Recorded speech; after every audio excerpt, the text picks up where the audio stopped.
All right, welcome back. We now have with us a guest from Strava. I'm Randy Gaylord. I'm here with Keith Byrne. We are giving you coverage from the CCC of the Ultra Trail de Mont-Blanc presented by Columbia. And Keith, you want to introduce our guest? Yeah, before we do that, so we're just on the right-hand side of the screen, just for those of you kind of watching now, we've got recaps of what's been happening this week. That's the very cute mini stuff going on. On the left hand of your screen, this is actually live on the course. This is on the Swiss side of the Grand Col Ferret. This is our team. We're waiting for the first runners to come through here, which will be in about 10 minutes or so. So in the meantime, we have the opportunity to welcome our next guest into the studio. One of the partners of the UTMB is Strava. So we have Larissa here from Strava with some pretty goodies for us, Randy, some Strava socks. So Larissa, welcome to UTMB TV. Thanks, great to be here. Thank you, Larissa. Keep that up against you. Okay. All right. So we had a great chat last year with one of Larissa's colleagues talking about Strava and the platform. And as an avid Strava user myself, I know that if it's not on Strava, it never really happens. No, it so didn't. that's kind of and in terms of the audience at home, so we're going to kind of help Larissa by saying Randy's one type of Strava customer and I'm another type. So Randy's got all the digital devices, but he's still not downloaded the Strava app. Whereas So none of his runs are counting. Right? Exactly, they never existed. And then I'm an avid user, but I've not got round to using one specific feature. And I think that's what Larissa's going to talk about this afternoon. Yes, just to clarify, I've been reluctant user of GPS, and that was because the GPS watches had a very short battery life. And I found one that had a longer battery life, and so I'm using that now because I like to wear a watch all day and wear the same watch for work as I wear for exercising. So I found a watch that does that, and now I understand that it has software that will link up to Strava. So that's something new from the spring of 2019. So please help me out. Yes. Sorry, Randy, I'm such a nightmare niggling at you all the time. So there you go, Larissa in the middle, keeping us apart.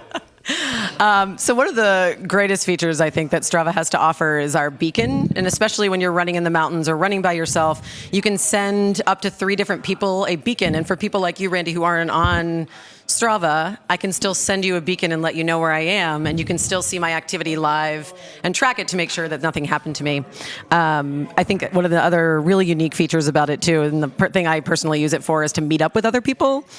So while it's a safety feature, it's also a really great way for you to send a beacon to a friend to say like, hey, we're going to meet up here. This is where I am. I can see where you are. And then if we have to double back, or I know that they're going to be 10 minutes later and I can have a coffee or something, then I'll know where they are. And it works with satellites and not with cell towers. Is that right? Correct. And so it's more reliable, usable in more different locations. Is that right? Exactly. Yep. Oh, that sounds really good. Sounds like you're an avid Strava user, Randy. You're talking about. Well, I live in a place where the cell tower coverage is iffy and satellite coverage is good. Yep. And so it's the kind of thing that might be helpful. Yes, very helpful.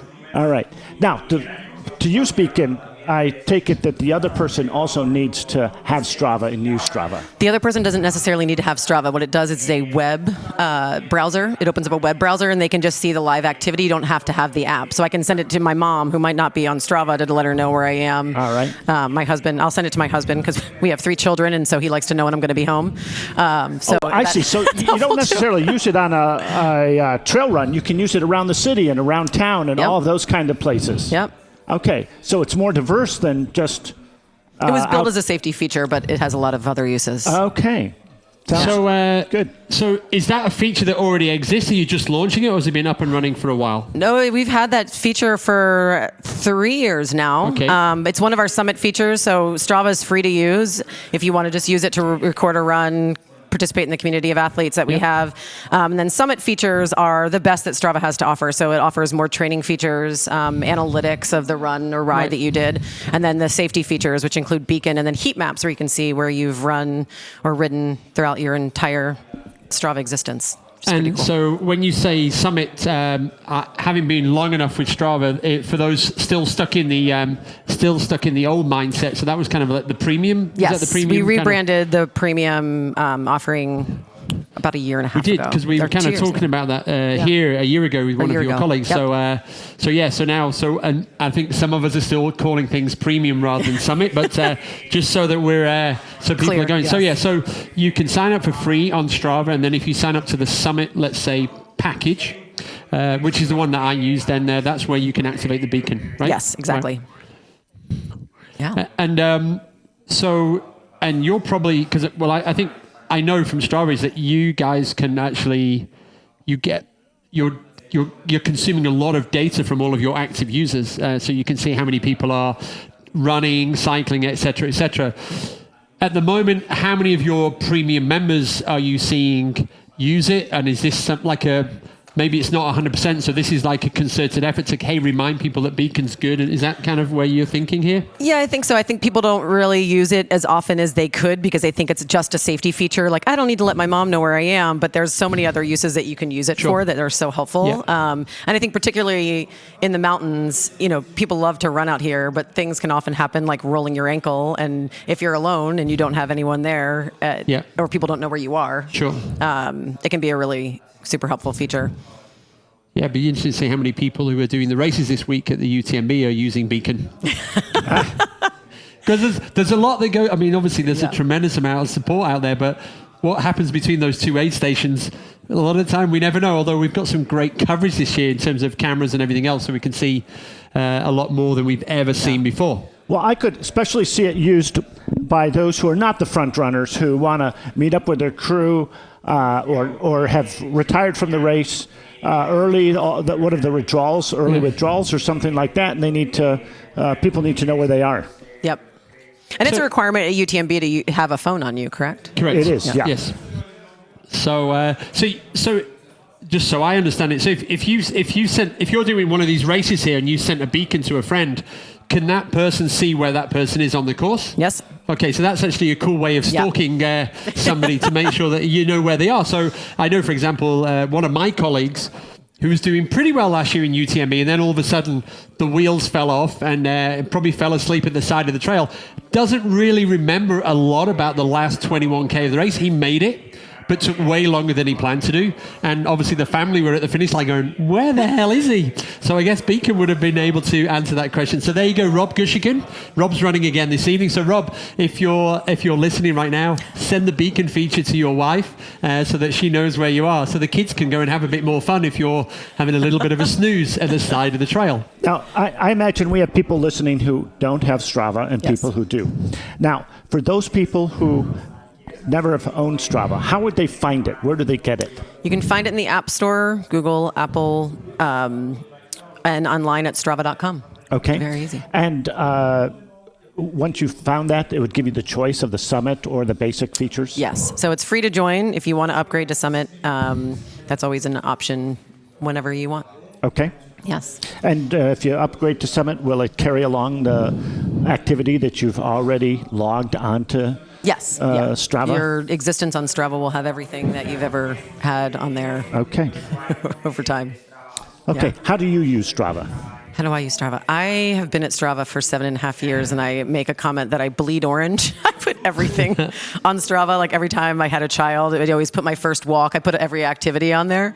Currently, I'm training for Wonderland Trail. So what I like to do is see, how much vert I run every week, the time I'm on my feet, like what my weekly mileage is. We have a training log where you can kind of see, like over time, the volume that you have.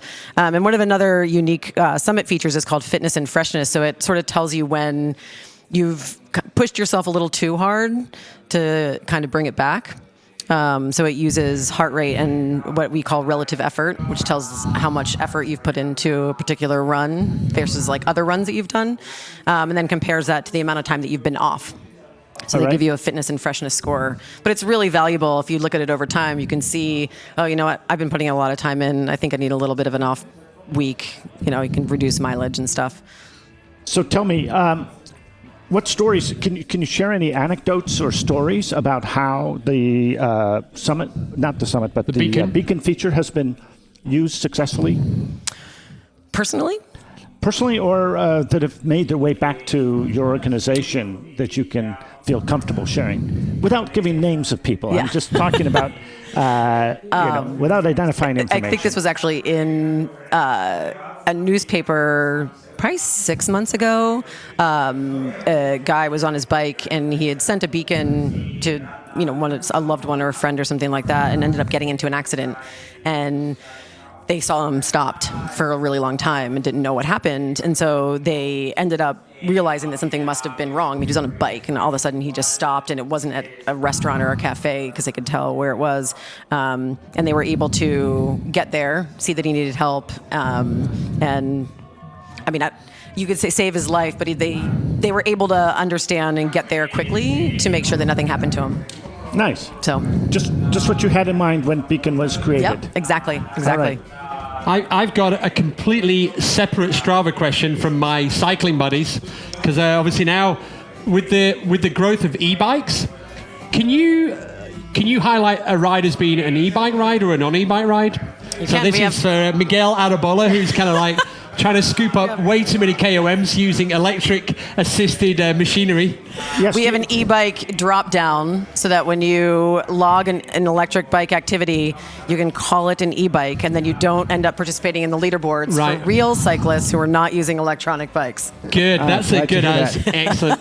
I thought you'd have some algorithm set up that if the heart rate is at a certain level and you're going straight uphill at this speed, it's impossible. It's impossible. We try to guess what activity it is. Sometimes we're right, sometimes we're wrong. Yeah, of course. Yeah. So I think, Randy, we pretty much covered Beacon, right? Larissa, is anything else you want to kind of say on Beacon as such? No, I think we covered it. Okay, so then just kind of curious. So there's quite a big Strava team here at the UTMB. So for those people who are maybe listening in right now, hanging out in the hotel, having lunch, and they're looking to kind of engage with you and your team during UTMB week, are you guys hanging out somewhere specific? We are. We're at the Big Horn, which is pretty much right in the center of Chamonix. Oh, right by the river on the Rue du Moulin. Yeah, exactly. Yeah. And if you are racing this weekend and you finish the race and are a Strava Summit member, you'll get a free burger. Guys, come on. And any Strava Summit member gets free coffee there. We're also giving away socks for anyone who can show us that they've run at least 200 meters. Or for those Americans, that's about 600 to 700 feet of climbing, which is kind of impossible not to do here. So if you go to the Big Horn, are you on the back side? We're on the back side, but you can come through the front too. So there's probably a lot of orange branding there, right? There's a ton of orange, yes. If you go onto Rue du Moulin to the Big Horn, the big orange Strava kind of there's a balloon. kind of area. Well, I have to say, after the race, free burger, that sounds like are you ready for another 4,500 runners to come and descend on you? Yeah. Well, the burger, because it's a Strava burger, we wanted to make it extra orange. It has mac and cheese on it. Oh, wow. Yes. So burger, mac and cheese, bun. So that's going to have even extra appeal to the North American contingent. Yeah. And right now in the women's race of the CCC, we have in the top 15, there's kind of really strong American and Canadian list of runners in there. So, and we're going to be going back to the Swiss side of the Grand Col Ferret in a few minutes to do that. So, now, you said you're doing the Wonderland Run? Yes, in 2 weeks, 3 weeks. Oh, terrific. Yeah. And who are you doing it with? 4 of my girlfriends. Nice. Yeah. So, guys, do you want to explain the Wonderland Run to maybe anybody on the English channel that doesn't know it? It's a good chance to plug the Wonderland Run. There you go. Have you done it before, Randy? No, it's in Washington State. Right. I could start there. And it goes around Mount Rainier, much like the run here goes around the Mont-Blanc. Yeah. And it's a series of ups and downs, just like this is, only there are no villages. When you come down, you come to a campsite, and you hope that your crew is there. Yeah. Fingers crossed. Okay, how about that as a start? That's perfect. Well, I've got one more question. So on the flip side, maybe in the future, it's a suggestion for Strava. So there are certain people like a Dutch lady I know called Hortense, who actually has become addicted with Strava to the point where her mood is affected by Strava, to the point where if she gets a faster time or a QOM, she's happy. If she doesn't, oh boy, our lives is a nightmare. So hopefully in the future, there's some way of kind of like there should be some kind of warning. It's time to detox from Strava for 24 hours in the same way that you're advised to have a 46-hour recovery from a race. So Hortense, that one's going to be a feature for you. I like it. All right. Another question for you. Yeah. Is it necessary to buy a certain brand of GPS device in order to link up to Strava? No, we're pretty much brand agnostic, and we sync with almost every device out there. Including, I mean, anyone can download the app, so it's pretty easy to use that. And we also sync with various heart rate monitors and other Bluetooth devices that you can sync with the app. So even if you don't have a GPS device and you want to use the app and a Bluetooth heart rate monitor, you can do that as well. All right. Same with power meters. Have you got any good Strava mega data in terms of how many members, how many miles that you get? The numbers for Strava now must be astronomical. We have over 44 million athletes on our platform. And I think what's really interesting is 80% of our activities come from outside the U.S. Right. So while we're headquartered there, and a lot of people in the U.S. think that, how is Strava, how are people in France using it? We translate our app into 14 different languages. Actually, 1 in 10 people in the U.K. is on it. So it's what's cool about it, it's a very international community. And I think it's very evident here at the UTMB because there's so many athletes from all around the world, that you can see how it kind of brings this community of athletes together around a shared passion, despite language and despite where they're running. Less than 10 years old, right? We just had our 10-year anniversary. We started in 2009, so 2019. I'd be curious in the kind of the 10-year plan 10 years ago. I wonder if 44 million was the goal. I mean, I don't think they knew how popular it actually would be. It kind of started out as like a very cult classic among cyclists. And I remember celebrating when we had 1 million athletes on the platform, and now we're adding about 1 million athletes a month, which is crazy. Right. Yeah. No, brilliant. Cool. So, Larissa, the last question. Who is going to win the UTMB? Oh. I mean, as an American, I'm rooting for Tim Tollefson just because I think he's overdue for a win. And then is that going to be the same answer for the women? Who do you think is going to win in the women's event? Oh, man. Well, you could always go with Courtney. You cover your bases. I feel like Courtney could just beat everybody. Well, and I'm also curious to see how Rory Bassio does. I mean, she is such a great job at this race. And hasn't run it in a couple of years, and so it'll be interesting to see how she does. Well, Larissa, now you're perfect timing. We're right by the river here, down just before the village of La Folie. So on the Swiss side of the Grand Col Ferret, we're waiting for the first runners to come through. We're expecting the first 15 athletes are covered by only 10 minutes. So.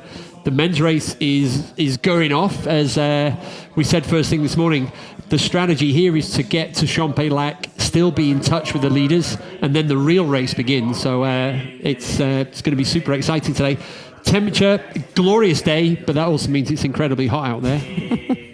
So as the bottom of the screen is showing us, this is about kilometer 40 of the CCC, and the road surface is just terrific for running down to from this point. The runners have last time. Oh, there we go. That's Michel Land. Michel Land. So we know that, and he will now be followed by one of our runner cams that we have for following the runners, and it's just a terrific feature of the images that we're able to bring to people in this race.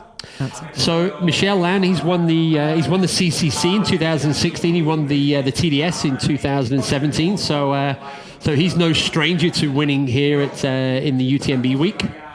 So this is going to be super interesting, and interesting also to see what's happened to the Chinese runners. So yesterday we saw that in the OCC. The Chinese runners, they're strong and they're fast, and they go out crazy from the gun. So Shen Jiangshen, I'm assuming now is kind of in the top 5. So we're going to keep an eye on that now. But there we go. We're going to have live coverage now a lot of the way through the rest of the course. That last section with no 4G signal on the Italian side of the Grand Col Ferret. But now, for all of you trail running geeks, you have almost endless coverage of this race through to 10 p.m. this evening in Chamonix. And don't forget, the Queen's Race, the UTMB, is happening at 6 p.m. this evening, and that's going to take us all the way through to tomorrow afternoon for the first runners, and then all the way through to 4 p.m. on Sunday for the final runners of this year's UTMB Trail Running Festival presented by Columbia. So up onto the main road now. The road that takes you all the way back down to Martigny or CA, up towards Verbier. So